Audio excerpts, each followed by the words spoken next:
आपको ले चलते हैं विपक्ष के उम्मीदवार पद, राष्ट्रपति पद के उम्मीदवार यशवंत सिन्हा क्या कुछ कह रहे हैं, आपको सुनवाते हैं। तरफ से हमारे कांग्रेस पार्टी के तमाम विधायक और सहयोगी दल जो हमारी सरकार को समर्थन दे रहे हैं, उन तमाम की ओर से कांग्रेस पार्टी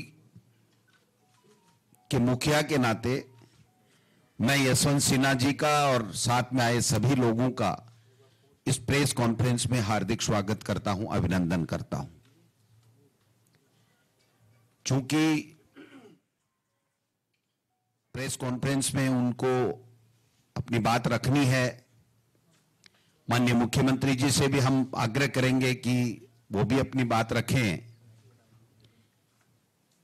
राष्ट्रपति का चुनाव बहुत ही प्रतिष्ठा का चुनाव है और हम इस प्रेस कॉन्फ्रेंस के माध्यम से कहना चाहते हैं माननीय मुख्यमंत्री जी और कांग्रेस पार्टी का विधायक दल और उनके समर्थन के सभी सहयोगियों की तरफ से हम पूरी तरीके से यह आश्वस्त इनको करना चाहते हैं कि हम यहां से बहुत ही अच्छे मतों के साथ में, चूंकि राज्यसभा में भी हमने 126 मत हासिल किए हैं, तो उससे कहीं ज्यादा की गुंजाइश रहती है, उससे कम की कोई गुंजाइश नहीं है। हम लोग सब पूरा समर्थन, पूरा वोट दे करके इनको विजय श्री दिलाएंगे और राजस्थान से जैसे इन 4 साल में जो इतिहास आपने सबने देखा, रचा गया है, चाहे लोकतंत्र को बचाने की बात हो, चाहे राज्यसभा के चुनाव हो, चाहे हमारे उपचुनाव हो और चाहे सरकार की गुड गवर्नेंस हो, इन सब में सत्ता और संगठन ने बेहतर कार्य किया है। और अब भी इस चुनाव में भी हम राजस्थान से निश्चित रूप से सिन्हा साहब आपको भारी बहुमत के साथ में यहां से चुनाव जिता करके भिजवाएंगे। आपका पुनः प्रदेश कांग्रेस कमेटी की तरफ से, तमाम विधायक दल की ओर से, सहयोगी दलों की ओर से आपका बहुत बहुत हार्दिक स्वागत, अभिनंदन। अब मैं माननीय मुख्यमंत्री जी से आग्रह करूंगा कि वो अपनी बात रखें। माननीय मुख्यमंत्री अशोक गहलोत साहब।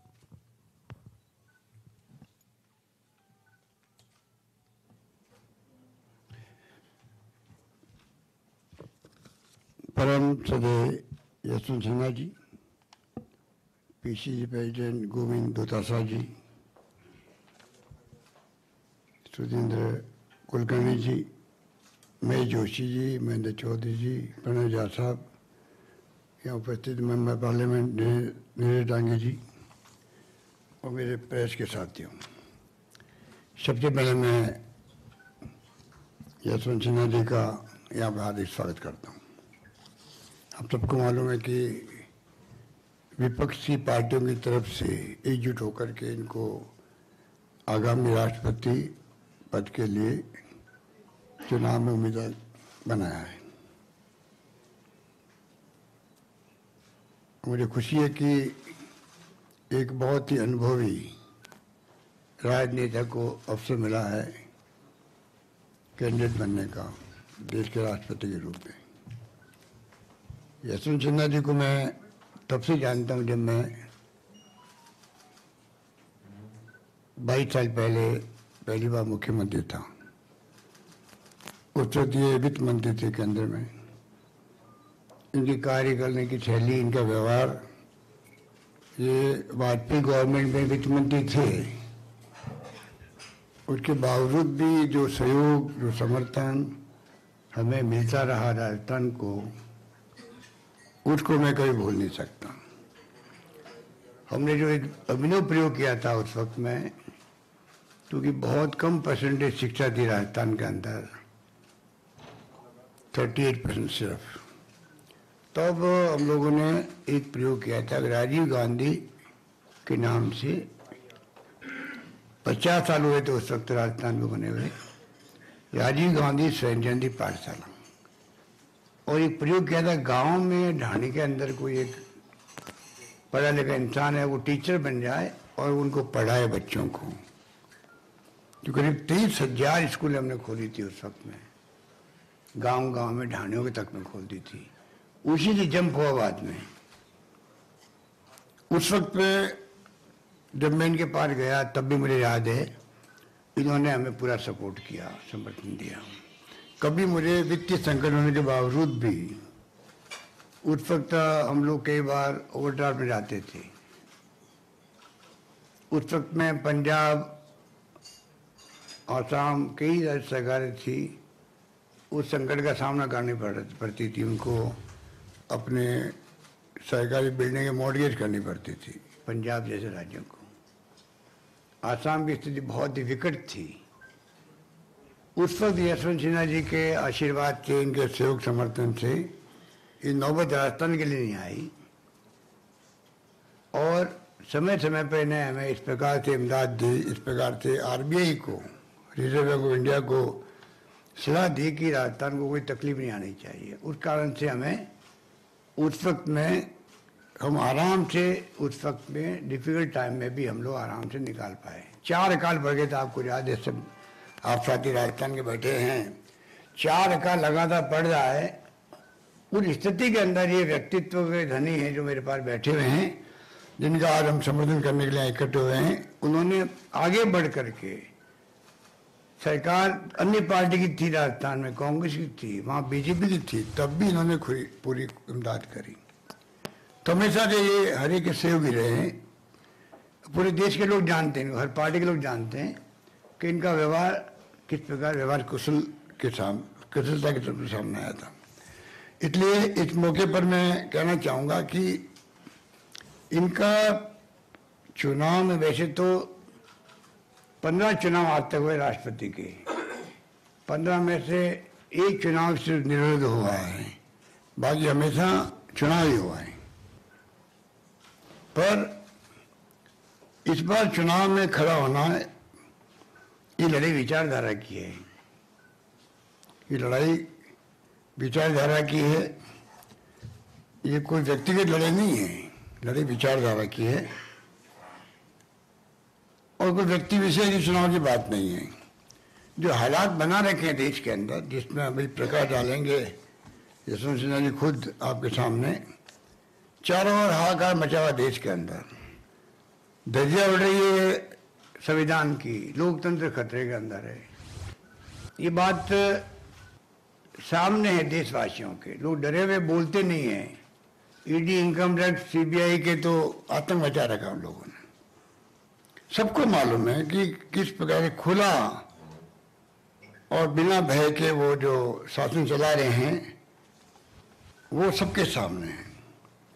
चिंताजनक हालात है, तनावपूर्ण हालात है देश के अंदर, हिंसा हो रही है, परवाह नहीं है। हम बार बार मांग करें प्रधानमंत्री जी से, आप अपील करो देशवासियों को कि देश में शांति, सद्भाव, भाईचारा रहे और हम बर्दाश्त नहीं करेंगे हिंसा को। ये कहने में क्या हर्ज है? आज तक प्रधानमंत्री जी मुंह से बातें नहीं निकली। तमाम विपक्षी पार्टी मांग कर चुकी है प्रधानमंत्री जी से, आप खुद आगे आके देश को संबोधित करो, क्यों नहीं कर रहे हैं? ये पता नहीं क्या स्थिति है। कई कानून है जो बिना पार्लियामेंट में डिस्कशन में पास हो रहे हैं।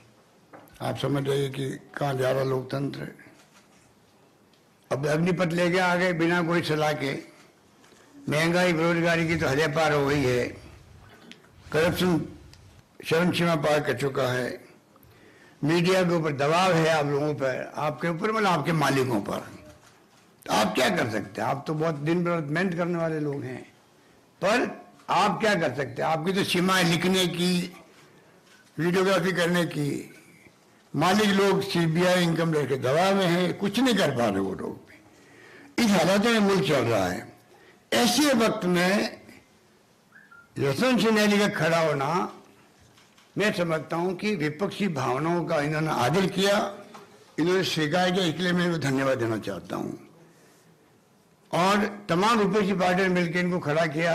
उसके मायने यही है कि ऐसे वक्त में राष्ट्रीय बहस होती है चुनाव को लेकर के। देश में क्या क्या चुनौतियां हैं, क्या क्या हालात है, उस पर डिस्कशन होता है। चुनाव की खूबसूरती थी लोकतंत्र में, वो अनावश्यक है। अभी के हालात में तो और भी ज्यादा आवश्यक है। इसलिए सरकार गिरे जा रही है। मैं प्रधानमंत्री जी से, अमित शाह जी से पूछना चाहूंगा कि 70 साल में ये आप नया फॉर्मूला कहां लेके आ गए हैं? थोक भाव में खरीदने लगे आप एमएलए को, थोक भाव में।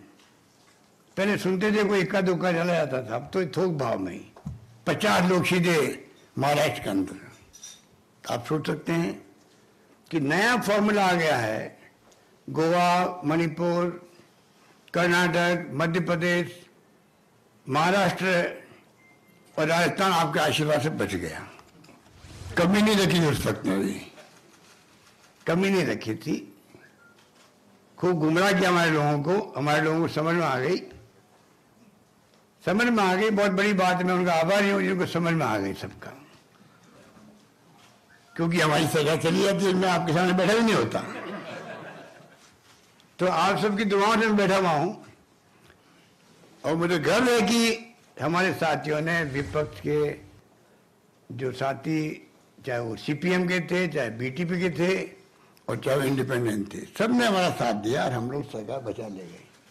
वरना उनका तो पूरा षड्यंत्र था। तो ये तमाम बातों के बीच में बात हो रही है, इसलिए मैं ज्यादा बात नहीं कहता हुआ। अब महाराष्ट्र में हुआ जो आप, ये तो लेटेस्ट है। तो ऐसे माहौल में आपका खड़ा होना एक उम्मीदवार के रूप में बहुत आवश्यक था। और सबसे बड़ी बात है कि एनडीए गवर्नमेंट की जो नीति है, लास्ट में मैं बात करना चाहूंगा अपनी, उनकी जो नीति है, नीयत है, वो बहुत खराब है, चिंताजनक है वो देश के लिए भी।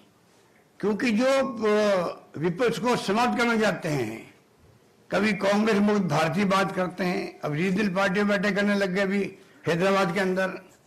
ये जो उनका तरीका है, सोच है, वो बहुत खतरनाक सोच है। वो फांसी की सोच हो सकती है, लोकतंत्र में यकीन करने वाली सोच तो हो ही नहीं सकती है। अगर वो सोच होती तो मोदी जी आगे आकर के विपक्षी पार्टियों को बुलाते, बात करते, कोशिश करते, क्या संभव है क्या कि राष्ट्रपति चुनाव में हम लोग कॉमन उम्मीदवार खड़ा कर दें ट्राइब का, कह सकते थे वो। पर उनकी नीति में खोट है, नीयत में खोट है। जानबूझ करके उन्होंने कोई सलाह मशवरा करने का प्रयास नहीं किया, किया गया तो लेट किया गया, करने का प्रयास किया होगा। ये हालात है देश के अंदर। इसलिए जरूरी है कि हम लोग यशवंत सिन्हा जी को पूरी तरह समर्थन दें और हम सब मिलकर के इनको कामयाब करें, हमारा पूरा प्रयास रहेगा। मुझे यही बात आपसे कहनी थी। मुझे खुशी है कि वो आज हमारे बीच में, मैं पुनः उनका स्वागत करता हूँ, अपनी बात समाप्त करता हूँ। धन्यवाद। अब मैं आदरणीय यशवंत सिन्हा जी से आग्रह करूंगा कि वो अपनी बात रखें। आदरणीय यशवंत सिन्हा साहब।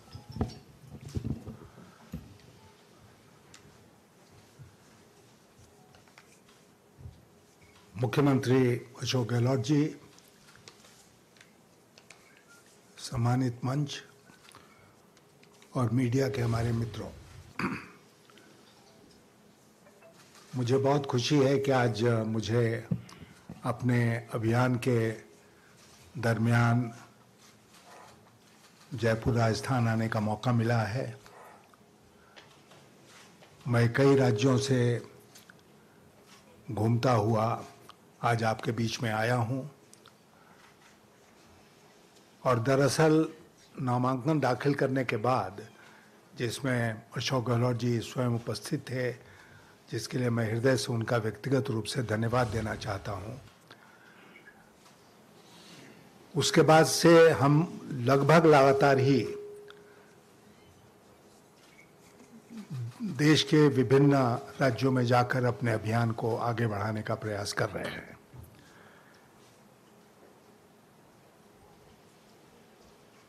आज यहाँ पर जो आश्वासन आपने दिया है समर्थन का, उसके लिए मैं आपको हृदय से धन्यवाद देता हूँ।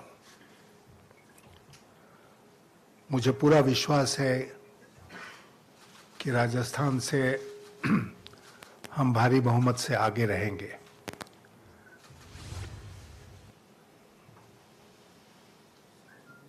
मित्रों, वैसे तो राष्ट्रपति के चुनाव आते हैं और चुनावों की तरह निकल जाते हैं, और खास करके राष्ट्रपति के चुनाव में बहुत ज़्यादा राजनीति नहीं होती है। गहलोत जी ने बिल्कुल सही कहा कि सरकार चाहती तो सर्वानुमति बन सकती थी, और इस संवैधानिक पद की गरिमा को देखते हुए शायद ऐसा होता तो बेहतर होता, लेकिन सरकार ने इसके बारे में कोई गंभीर प्रयास नहीं किया, एक औपचारिकता निभाई। सरकार के एक मंत्री महोदय ने और बीजेपी के अध्यक्ष महोदय ने कुछ लोगों को फोन कर दिया, उनका उम्मीदवार कौन होगा उसका नाम नहीं बताया, और सहमति के प्रश्न को आगे बढ़ाने का कोई गंभीर प्रयास नहीं किया। तो अब लड़ाई है,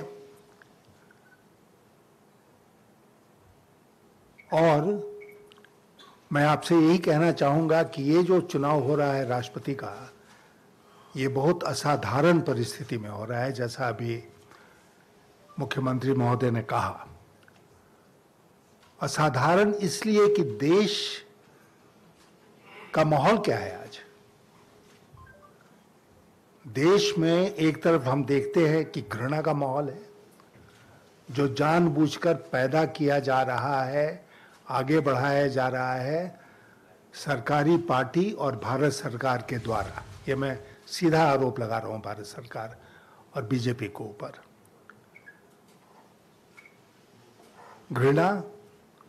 घृणा से पैदा हुआ डर, और डर से पैदा हुआ हिंसा। इसलिए समाज में आज हम देख रहे हैं एक हिंसक वातावरण का निर्माण हो गया है। समाज आज जितना बट गया है, उतना शायद देश का जब बंटवारा हुआ था 1947 में, तब भी शायद उतना नहीं बटा था जितना आज बट गया है, और भी सांप्रदायिक दृष्टिकोण से।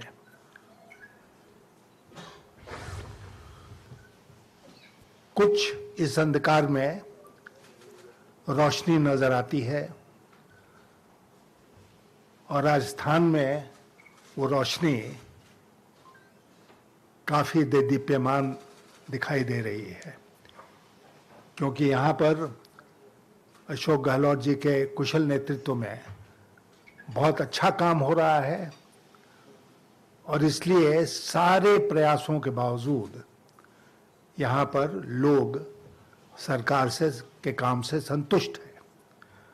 और मैं व्यक्तिगत रूप से सीएम साहब को धन्यवाद देना चाहता हूँ कि चाहे वो स्वास्थ्य का क्षेत्र हो, चाहे सोशल सिक्योरिटी का क्षेत्र हो, चाहे कृषि का क्षेत्र हो, अनेक क्षेत्रों में सरकार ने पहल की है और बहुत अच्छा काम करके दिखाया है। ईस्टर्न राजस्थान कैनाल प्रोजेक्ट एक तमाशा बना हुआ है यहाँ पर। अभी हम बैठे हुए थे मंत्री जी के साथ, तो उन्होंने पूरा दिखाया कि कैसे प्रधानमंत्री ने इसके बारे में यहाँ आकर 2018 में भाषण दिया, और बाद में उन्हीं के मंत्री जो हैं वो मुकर गए इसी प्रदेश के। तो एक नहर जो है वो राजनीति का मुद्दा कैसे बनेगा? इतना बड़ा विकास का काम, उसमें क्या राजनीति होनी चाहिए? मेरे ख्याल से तो नहीं होनी चाहिए, लेकिन उसमें भी राजनीति हो रही है।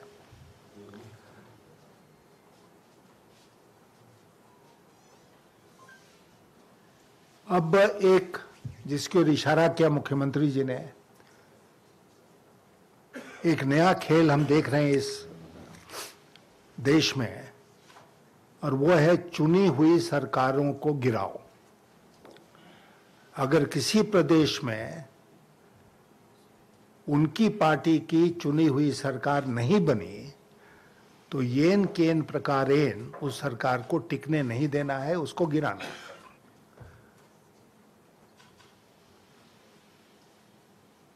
और वो उपमा देना, तुलना करना तो शायद गलत होगा, लेकिन जैसे रात में कुछ लोग निकलते हैं और लोगों के घरों को देखते हैं कि कौन सी कमज़ोर दीवार है जिसमें सेंध लगाई जा सकती है, उस तरह रेकी किया जाता है।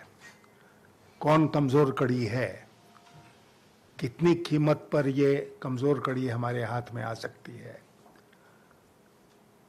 और उसके बाद एक एक करके प्रदेशों में सरकारों को गिराने का। अभी बताया सीएम साहब ने कहाँ कहाँ हम लोगों ने ये खेल देखा। अभी महाराष्ट्र में देखा इसको, और गोवा में तोड़ रहे हैं वो कांग्रेस पार्टी को।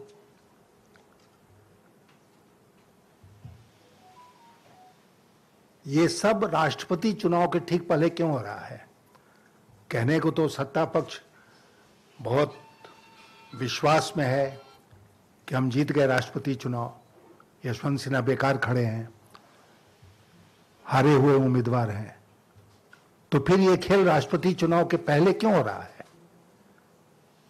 इसलिए हो रहा है कि इनको कहीं ना कहीं इनकी संख्या में इजाफा हो जाए। और ये मुझे लगता है कि हम सबका, मैं भी बहुत लंबे अरसे से प्रशासन और राजनीति में रहा हूं, ऐसा माहौल मैंने कभी देश में नहीं देखा है कि एकमात्र उद्देश्य है कि केवल हम राज करेंगे और हम किसी दूसरे को सत्ता में बर्दाश्त नहीं करेंगे। यहाँ जो खेल हुआ, मैं बधाई देना चाहता हूँ अशोक गहलोत जी को कि उन्होंने उसका मुकाबला किया और उनको परास्त किया, लेकिन सतत सावधानी की आवश्यकता है, क्योंकि कभी भी वो आक्रमण कर सकते हैं।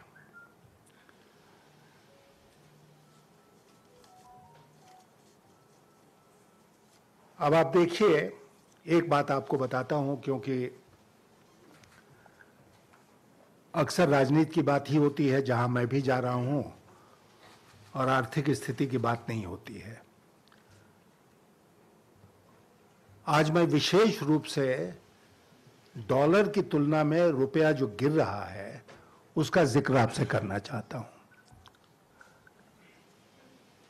79.44 ना सुधीन जी, आज जब मार्केट बंद हुआ तो रुपए की कीमत डॉलर की तुलना में 79 रुपीज 44 पैसे थी। तो तेजी से रुपया जो है हाल के दिनों में गिरता हुआ 80 की तरफ बढ़ रहा है, 80 रुपया टू ए डॉलर।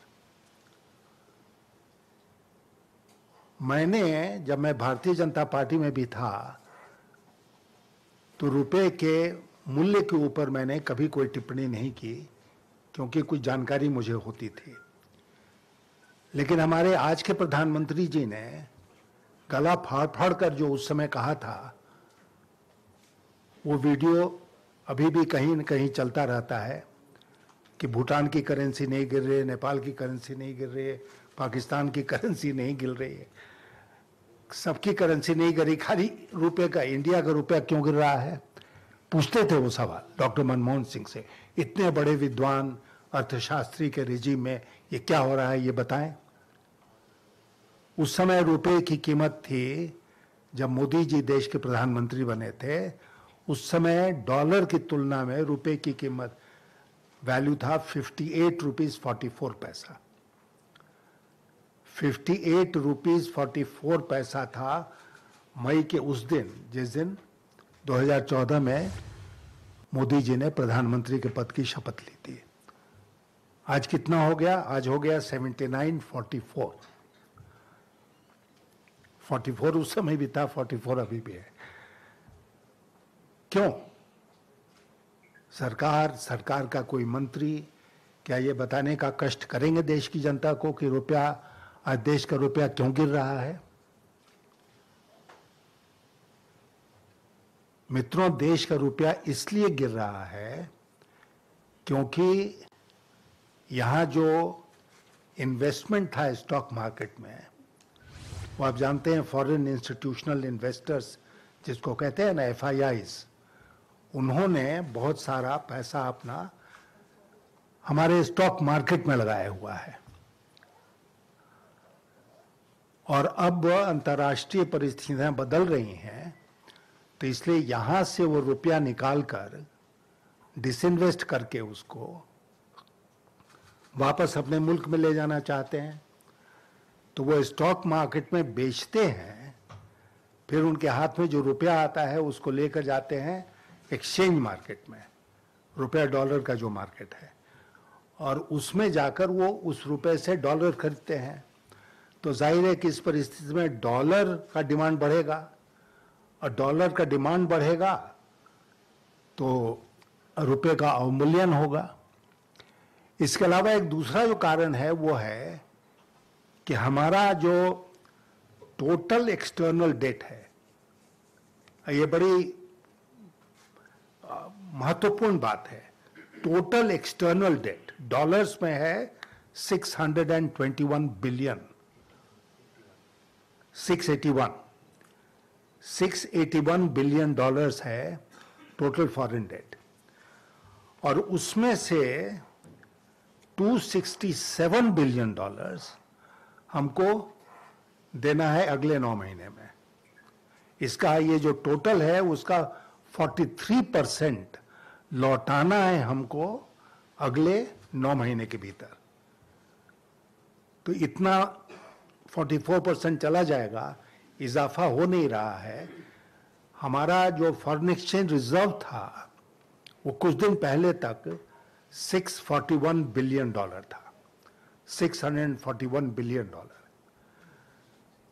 और वो घटते घटते घटते घटते अब 600 से नीचे आ गया है, कुछ 588 बिलियन डॉलर के आसपास है। इतना फॉरेन करेंसी हमारा रिजर्व निकल गया, और तेजी से निकल भी रहा है। और फॉरेन एक्सचेंज रिजर्व कब संकट में आ जाएगा ये कहना बड़ा मुश्किल है। तो इसीलिए वो एक दूसरी बात है। हमारा ट्रेड डेफिसिट जो है उसमें आपने देखा होगा कि पिछले महीने का जो फिगर आया कि बहुत बड़ा ट्रेड डेफिसिट, इतना अनपैरेलल ट्रेड डेफिसिट हो गया, एक्सपोर्ट कम इंपोर्ट ज्यादा।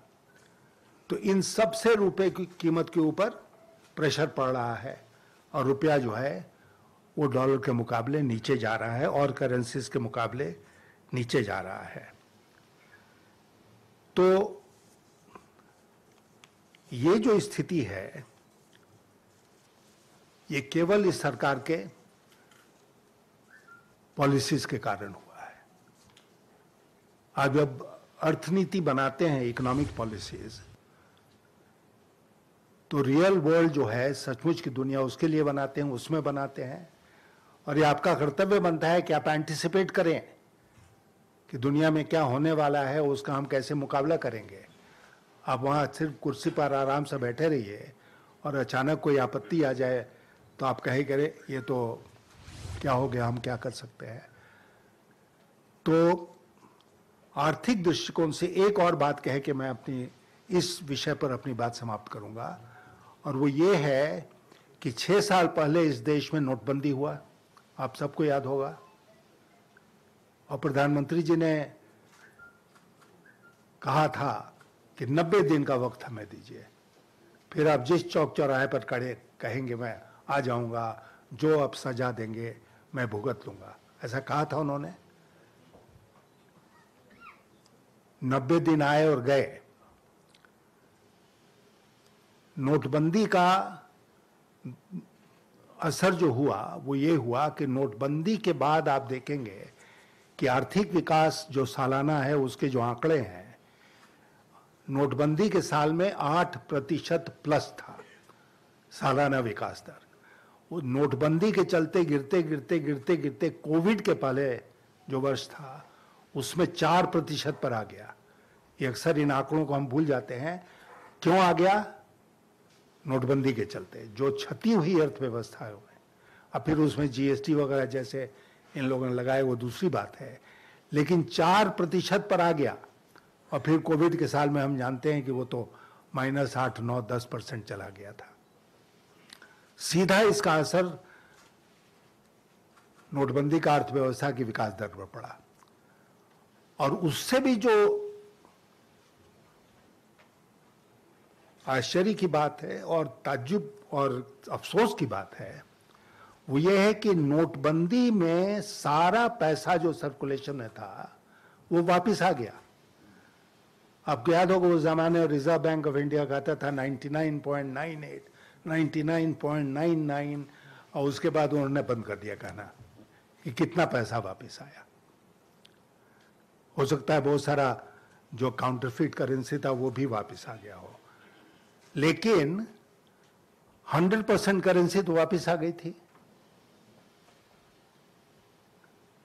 वो कहां आई? बैंकिंग सिस्टम में आई। यहां जयपुर के अपने मीडिया के मित्रों से मैं पूछना चाहता हूं कि कोई बड़ा केस आप जानते हैं जिसमें हजारों करोड़ रुपए का काला धन पकड़ा गया हो नोटबंदी के चलते? मेरे ध्यान में तो नहीं है। तो क्या हुआ? सारा काला धन जो देश का था वो सफेद हो गया, क्योंकि वो आ गया बैंकिंग सिस्टम में।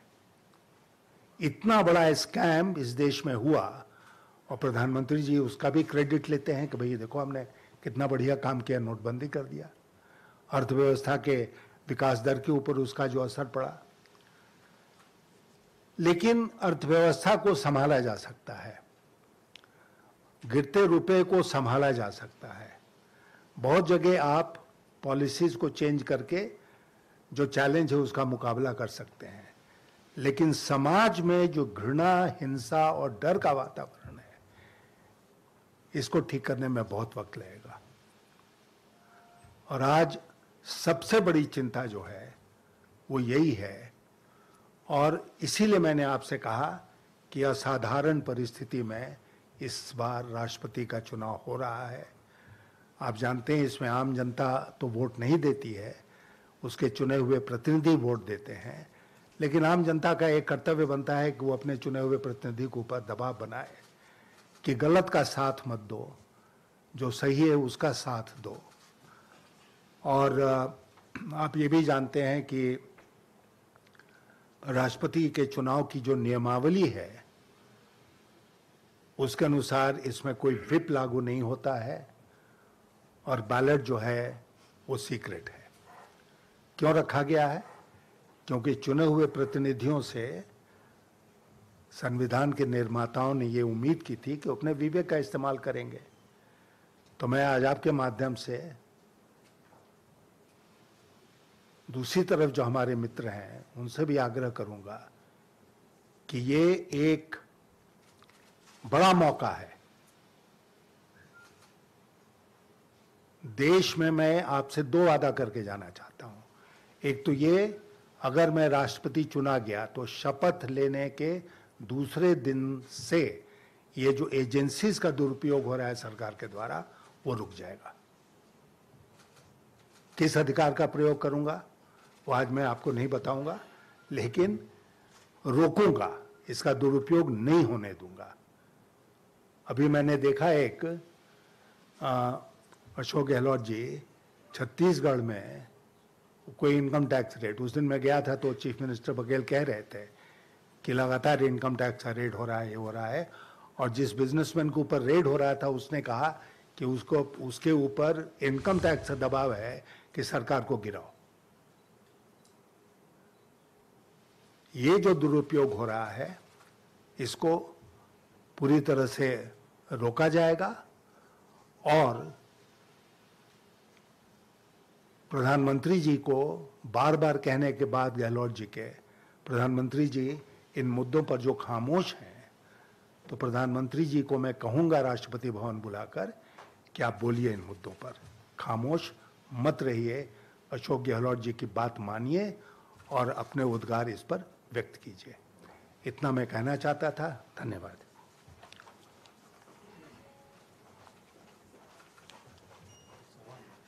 कोई है अगर है कोई तो? सवाल हो, कोई प्रश्न हो आपके परिचय के साथ में? हाँ नरेश जी। नरेश शर्मा हूँ, फर्स्ट इंडिया न्यूज से। राजस्थान में अभी कुछ चुनाव हुए राज्यसभा में भी, जिसमें इतिहास रहा है कि कांग्रेस के जितने वोट हैं उससे ज्यादा वोट अशोक गहलोत पाते। तो क्या आपको लगता है राष्ट्रपति चुनाव में भी कुछ ऐसा होगा कि आपके जो वोट वो रहेंगे लेकिन भाजपा के वोट भी आ पाएंगे, ऐसी जादूगरी हो पाएगी? जब अशोक गहलोत जी बोल रहे थे तो मुझे तो कुछ इशारा इस तरह का मिला था। सर, आपका पॉलिटिकल करियर देखा तो आप हमेशा कांग्रेस की ऑपोजिट साइड में रहा। अभी आपका back end of your career you have इधर शिफ्ट हो गया, तो आप कैसे देखता है? इसको मैं इस तरह देखता हूँ, अच्छा सवाल पूछा आपने, कि मैं जिस भारतीय जनता पार्टी में था वो भारतीय जनता पार्टी अब नहीं है। It has ceased to exist. That BJP is dead and gone. अभी अशोक गहलोत जी ने आपको बताया ना कि जब मैं वित्त मंत्री था, ये यहाँ मुख्यमंत्री थे, तो उस समय हम लोग कैसे मिलके काम करते थे। मैं आपको याद दिलाना चाहूँगा कि सीपीएम के चीफ मिनिस्टर थे केरला के, नयनार साहब। उन्होंने मुझे उस समय एक रिक्वेस्ट भेजा और मैंने तत्काल उसको स्वीकार करके अपना उत्तर उनको भेजा। उसके बाद उन्होंने मुझे एक पत्र भेजा जिसमें उन्होंने लिखा कि बीजेपी के मिनिस्टर से मैं कतई ये उम्मीद नहीं करता था कि आप केरल में, जहाँ पर कि लेफ्ट पार्टीज की सरकार है, उसकी आप इस तरह मदद करेंगे। क्यों? मैं इसका सीधा श्रेय देना चाहूँगा अटल बिहारी वाजपेयी को। अटल बिहारी वाजपेयी जी जो थे वो कंसेंसस बिल्डर थे, सहमति के आधार पर काम करते थे। अशोक जी को याद होगा, मुझे भी याद है, ऐसे अनेक अवसर आए देश के सामने जब वो विपक्षी दलों से राय करके, विशेषकर सोनिया जी से राय करके आगे का रास्ता तय करते थे। तो वो सहमति की राजनीति जो थी ना, consensus, politics based on consensus, वो अब समाप्त हो गया है और अब हम पॉलिटिक्स बेस्ड ऑन कॉन्फ्रंटेशन देख रहे हैं। राष्ट्रपति का ही चुनाव, अभी हम लोगों ने कहा ना कि सहमति बन सकती थी, क्यों नहीं बनी? इसलिए नहीं बनी क्योंकि सरकार और उसके मुखिया चाहते थे कि ऑपोजिशन को हम नीचा दिखाएं।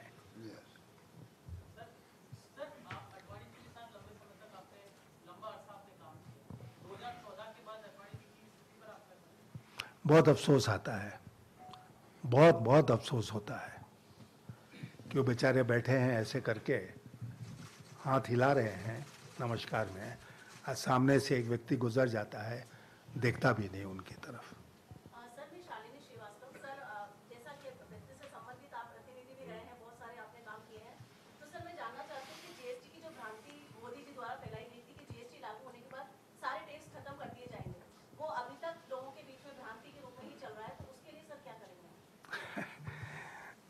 नहीं, जीएसटी को उस समय एक तो उन्होंने बड़ा दर्जा दिया, आपको याद होगा कि मिडनाइट फंक्शन हुआ सेंट्रल हॉल ऑफ पार्लियामेंट में। द ओनली अदर ओकेजन जब इस तरह का फंक्शन हुआ था वो हुआ था जब भारत स्वतंत्र हुआ था और पंडित नेहरू जी का वो famous tourist with destiny speech हुआ था। तो उसी की तुलना में मोदी जी ने भी एक सेंट्रल हॉल में फंक्शन किया और उसमें जीएसटी की घोषणा हुई।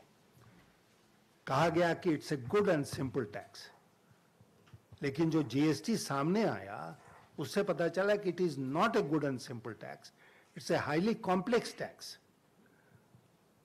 और इसमें पांच या 6 रेट उन्होंने फिक्स कर दिए, जबकि इसके पहले मैं बताऊं आपको कि जब मैं वित्त मंत्री था तो मैंने सेंट्रल एक्साइज के रेट्स को कंप्रेस कर करके जो 8-10 रेट्स होते थे, मैं 3 पर लाया था। तो 3 के बाद इन्होंने 5-6 कर दिया। It was a regressive step. GST has not served it's purpose, it is not a good and simple tax, it's a very complex tax. Sir, एक सवाल आपसे ये है कि आप पूरे देश में जाके अपने लिए सपोर्ट जुटा रहे हैं, लेकिन चंद्रबाबू नायडू ने आज ये ऐलान कर दिया कि वो एनडीए प्रत्याशी को समर्थन देंगे। बहुत सारे पार्टी जो आपको उम्मीद थी कि आपके साथ है, अलग हो गए। क्या उन्हें समझाने की आप एक बार फिर से कोशिश करेंगे? और एक सवाल गहलोत साहब से, आज बीजेपी के नेताओं ने बोलना शुरू कर दिया कि चाहे बात तेलंगाना की हो, राजस्थान की हो या तमिलनाडु की, एकनाथ शिंदे जैसे बहुत सारे लोग हैं जो कि उनका साथ देंगे। देखिए, जहाँ तक मेरे चुनाव का सवाल है तो किसी पर कोई दबाव नहीं है। मैं आग्रह ही कर सकता हूँ लोगों से कि इन कारणों से वो हमारा समर्थन करें।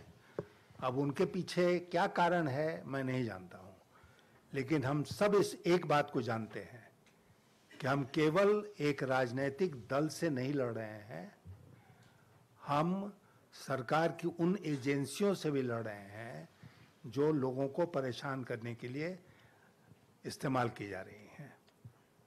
तो इसलिए लड़ाई ईडी से है, लड़ाई इनकम टैक्स से है, लड़ाई सीबीआई से है। और मैं जानता नहीं हूं कि इस चुनाव के बाद मेरा क्या हश्र होगा। मेरा दूसरा सवाल मेरा सवाल सर, गहलोत साहब, बीजेपी के नेताओं ने ये बोलना शुरू कर दिया है कि तेलंगाना हो चाहे तमिलनाडु हो या राजस्थान भी, बहुत सारे एक नाथ शिंदे हैं जो उनके साथ आ सकते हैं। कुछ कहना चाहेंगे सर? आपको कोई नजर आ रहा है? सर, आप कह रहे हैं कि मैं दूसरे दिन ही सरकारी एजेंसियों का मिसयूज रोक दूंगा, तो मौजूदा राष्ट्रपति के कार्यकाल को कैसे देखते हैं? क्या उन्होंने अपने कर्तव्यों का पालन नहीं किया? देखिए, हमारे देश में अनेक प्रकार के राष्ट्रपति हुए हैं। पिछले 5 साल की बात अगर हम करें तो हम कहेंगे कि ये राष्ट्रपति भवन का एक खामोशी का दौर था। हम लोगों ने खामोश राष्ट्रपति देखा, और जैसा कि अशोक गहलोत जी ने कहा कि बहुत सारे मुद्दों पर प्रधानमंत्री जी को बोलना चाहिए और शायद कुछ मुद्दों पर राष्ट्रपति जी को भी बोलना चाहिए, लेकिन कम से कम राष्ट्रपति जी प्रधानमंत्री जी को बुलाकर इन विषयों पर चर्चा तो कर सकते थे। हमारी जानकारी में तो नहीं है, क्योंकि बात तो मीडिया में आ ही जाती है कि राष्ट्रपति और प्रधानमंत्री की मुलाकात हुई और ये इस विषय पर चर्चा हुई। ऐसी चर्चा उन्होंने की, इस तरह की कोई बात नहीं है। तो इसलिए मैं इतना ही कहूँगा कि पिछला 5 साल एक खामोशी का दौर रहा, और जो एक संवैधानिक दायित्व है राष्ट्रपति का, उसका उतना उपयुक्त पालन नहीं हुआ जितना होना चाहिए।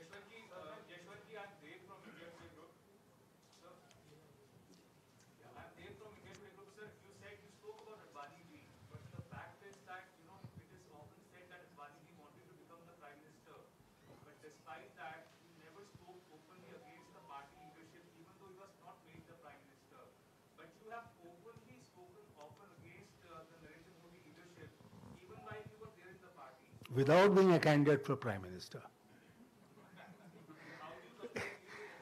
No, I wouldn't. He is a very tall leader, one of the greatest leaders of this country. So there is no question of comparison with him.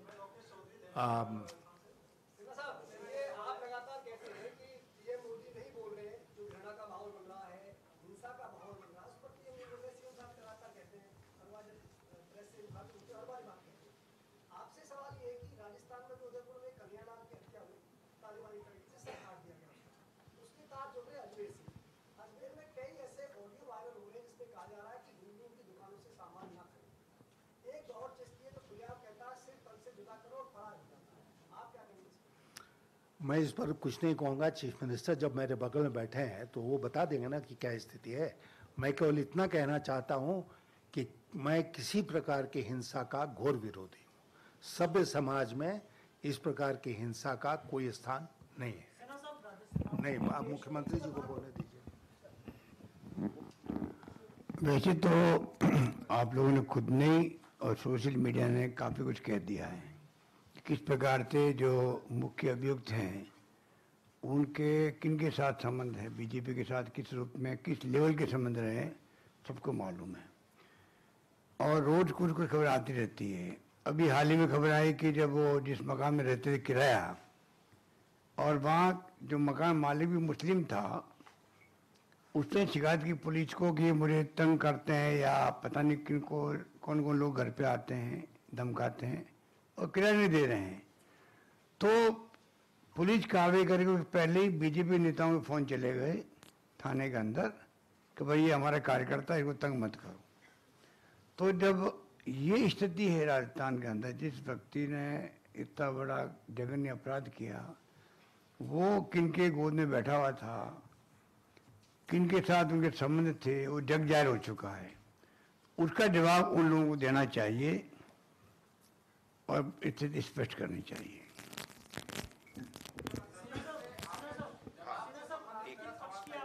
एक मिनट ये पूछ लें फिर आप। आपने बात की कि आपकी स्थिति बहुत ज्यादा खराब है,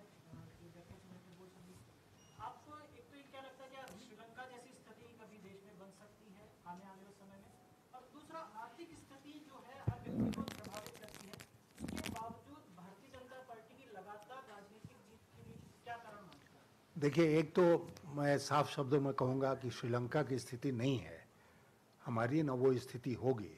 श्रीलंका छोटा मुल्क है। किस चीज़ पर श्रीलंकन इकोनॉमी बेस्ड थी? टूरिज़्म पर। सबसे बड़ा उद्योग वहाँ का था टूरिज़्म। कोविड के चलते टूरिज़्म समाप्त हो गया, उनका फॉरेन एक्सचेंज रिजर्व समाप्त हो गया, और उससे जो संकट पैदा हुआ उसका सारी अर्थव्यवस्था के ऊपर असर पड़ा है। तो इसलिए भारत श्रीलंका बन जाएगा, मैं स्वयं उसमें विश्वास नहीं करता हूँ। दूसरी बात क्या पूछ रहे थे आप? आर्थिक स्थिति हर व्यक्ति को प्रभावित करती है। हाँ, तो हर व्यक्ति को प्रभावित कर रही है ना। बावजूद राजनीतिक जीत लगातार बीजेपी की होती है, उसके पीछे क्या कारण मानते हैं? अरे उसके पीछे साफ है कारण, क्योंकि ये लगातार जो घृणा, सांप्रदायिक हिंसा, विद्वेष के आधार पर समाज को बांट रहे हैं, वो क्यों कर रहे हैं? क्योंकि लोग इन सब मुद्दों को भूल जाएं और केवल धर्म के नाम पर वोट दें। विरोधी पार्टी की सरकार गिराने का काम एनडीए में कब से हो रहा है? नरेंद्र मोदी के प्रधानमंत्री बनने के बाद से या उससे पहले भी? अब ये इतिहास का बात है, कभी पढ़ लीजिएगा किताब में। मुख्यमंत्री जी, मेरा ये सवाल था, मैं महेश शर्मा इधर। अभी आपने जवाब दिया उदयपुर में कि वो जो बीजेपी नेताओं के फोन आ गए कि हमारे कार्यकर्ता पुलिस को परेशान न करें, तो राजस्थान की पुलिस राजस्थान के गृह मंत्री की सुनती है या बीजेपी नेताओं की? मैंने आपको घटना बताई कि फोन गए वहाँ पर, जरूरी नहीं कि उनकी बात मानी गई हो, पर जो खबरें आ रही मेरे पास में वो मैंने आपसे शेयर की खाली बस। यशवंत सिन्हा जी, आपने कहा कि अगर आप राष्ट्रपति बनते हैं तो जो एजेंसी है उनका दुरुपयोग होना बंद हो जाएगा, और राष्ट्रपति पद को एक गैर राजनीतिक पद या फिर जिसको ए पॉलिटिकल पद कहते हैं वो माना जाता है। अगर आप टकराव की पोजीशन लाते हैं, आपको लगता नहीं कि वो राष्ट्रपति पद की गरिमा को गिराएगा? मैंने कभी टकराव की बात नहीं की। मैं हर प्रेस कॉन्फ्रेंस में कहता हूँ कि प्रधानमंत्री से राष्ट्रपति का टकराव नहीं होना चाहिए, ये संवैधानिक व्यवस्था नहीं है। लेकिन साथ ही साथ राष्ट्रपति का पद जो है वो इतनी गरिमा का है कि अगर अपने नैतिक अधिकारों का प्रयोग करें तो सरकार में बहुत सारी नीतियां बदल सकती हैं। थैंक यू, नमस्कार, थैंक यू, धन्यवाद।